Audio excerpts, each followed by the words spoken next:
ঈদুল আজহা উপলক্ষে নওগাঁয় জমে উঠতে শুরু করেছে কোরবানির পশুর হাট। বিস্তারিত জানাতে ছাত্রা হাটে আছে রিপোর্টার এম আর রকি, সরাসরি যাচ্ছে তার কাছে।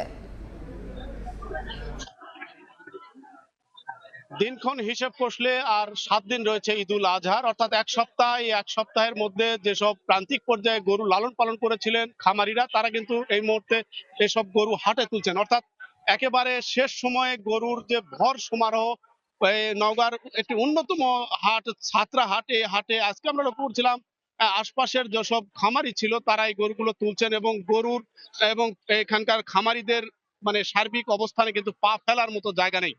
স্থানীয় খামারিরা বলছেন এটা এই এলাকার আসলে সর্বোচ্চ বড় পরিসরের একটি হাট। হাটে 4 লাখ থেকে 5 লাখ টাকা দামের অনেক বড় পরিসরের পশু কিন্তু আজকে তোলা হয়েছে, এবং কেনা বেচার আগে এক ধরনের কিন্তু দর কষাকষি, এই দর হাঁকাহাঁকি চলছে। এবং এই দর হাঁকাহাঁকির মধ্য দিয়ে যেহেতু বড় গরুর ক্ষেত্রে ক্রেতার উপস্থিতি কিছুটা কম, মাঝারি যেসব ষাঁড় গরু, এই গরুগুলোর কিছুটা দর অনেকেরই যখন নাগালের মধ্যে আসছে তখন তারা কিনছে। তবে বড় জাতের গরুগুলো কিন্তু কেনা বেচা এক ধরনের স্থবিরতা আমরা লক্ষ্য করছিলাম। এবং এই হাটে আরেকটি বিষয় দেখছিলাম, অনেক দূর থেকে ব্যাপারী এসেছেন, ঢাকা শহর দেশের বিভিন্ন প্রান্তের ব্যাপারীরা কিন্তু আজকে গরু কেনার জন্য এসেছেন। তবে দুপুরের পরে আসলে মূলত গরু কেনা বেচা হয়ে থাকে। প্রথম পর্যায়ে এক ধরনের যাচাই বাছাই চলে, গরু দেখভাল হয়। পরের ধাপে কিন্তু চূড়ান্ত দর যখন নাগালের মধ্যে আসবে তখন এই গরুগুলো আসলে কিনে থাকেন। তবে এই হাটটিতে আমরা দেখছিলাম আজকে প্রায় 50,000-এর অধিক পশু কিন্তু উঠেছে এবং কেনা বেচার জন্য তোলা হয়েছে। এখানকার হাট কর্তৃপক্ষ বলছেন হাটের তাদের যে একটা প্রত্যাশা ছিল তার চেয়ে বেশি কিন্তু এই হাটে আজকে পশু, এই হাটে সমারোহ বা এখানে উপস্থিতি।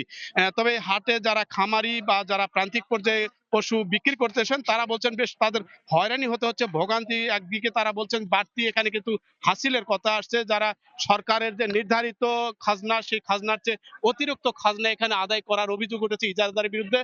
এছাড়া কিন্তু এই হাটগুলোতে যে পরিমাণ ক্রেতা বিক্রেতার উপস্থিতি, এই ক্রেতা বিক্রেতার একটা দর হাঁকাহাঁকির শেষ পর্যায়ে গরুগুলো বেচা কেনা হবে এমন প্রত্যাশা করছে এখানকার খামারি এবং এই হাট কর্তৃপক্ষ।